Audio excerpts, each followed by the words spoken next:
Next మిథున రాశి వారికి ఈ సంవత్సరం ఎలా ఉండబోతుంది? వారి ఆదాయ వ్యయాలు ఎలా ఉండబోతున్నాయి? ఆదాయం 14, వ్యయం 2 మిథున రాశి, రాజ్యపూజ్యం 4, అవమానం 3 మిథున రాశి. మిథున రాశి వారికి ఈ సంవత్సరము బృహస్పతి జన్మంలోకి వస్తున్నాడు, మిథునంలో సంచారం చేయబోతున్నాడు మేలో. కాబట్టి శని దశమంలో, రాహువు భాగ్యంలో, కేతువు తృతీయంలో, ఇక్కడ జన్మగురు ప్రభావం అనేటువంటిది మిథున రాశి వారి మీద అధికంగా ఉంటుంది.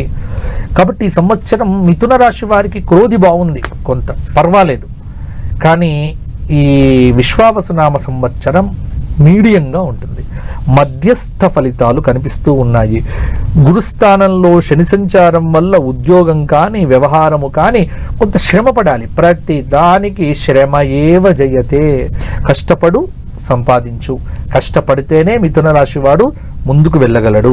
అలాగే ఇంట్లో కూడా భార్యాభర్తలు కొంత మౌనంగా లేకపోతే కలహాలు బ్రహ్మాండంగా వస్తాయి.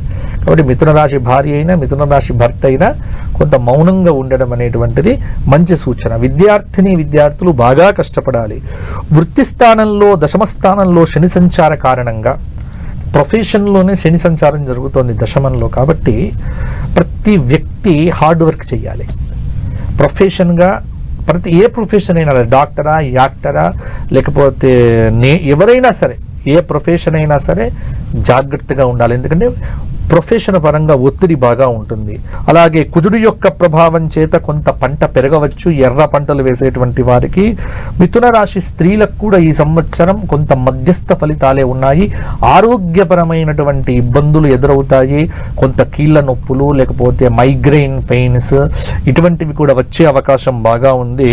కుటుంబ జీవనం ఏదైతే ఉందో సాదా సీదాగా ఉంటుంది. డబ్బు విషయంలో తృప్తి ఉంటుంది, డబ్బులు వస్తాయి. కానీ నేనేమంటా అంటే డబ్బులు ఏం చేసుకుంటాం? మానసిక ప్రశాంతత లేకపోతే ఉన్నా ఒకటే, లేకున్నా ఒకటే. డబ్బు పరంగా బాగానే ఉంటుంది కానీ మైండ్ మీద ఒత్తిడి విపరీతంగా ఉంటుంది. కాబట్టి ప్రతిరోజు పరిగెత్తాలి. ఆ పరిగెత్తుతూ జాగ్రత్తలు తీసుకుంటే మిథున రాశి వారికి ఈ సంవత్సరము ఘోరంగా లేదు, అలాగనే అద్భుతంగా లేదు, మధ్యస్థంగా ఉంది. బతికే అన్నట్టు మామూలుగా నడుస్తూ ఉంటుంది. మిథున రాశి వారికి మీరేం చెయ్యాలి? సోమవారం నాడు శివాభిషేకం ప్రతి సోమవారం చేసుకోవటము. చతుర్దశి సోమవారం వస్తే ఆ సహస్రనామ స్తోత్ర పారాయణం చేసుకోవడము, కనకధార స్తోత్ర పారాయణం. అప్పుడప్పుడు పేద వ్యక్తులకు వీళ్ళ చేత టిఫిన్స్ కానీ భోజనాలు కానీ పెట్టించాలి. అది కొంత ప్రభావం చూపిస్తుంది. మిథున రాశి వారు కొంత కష్టపడక తప్పదు. ఓకే.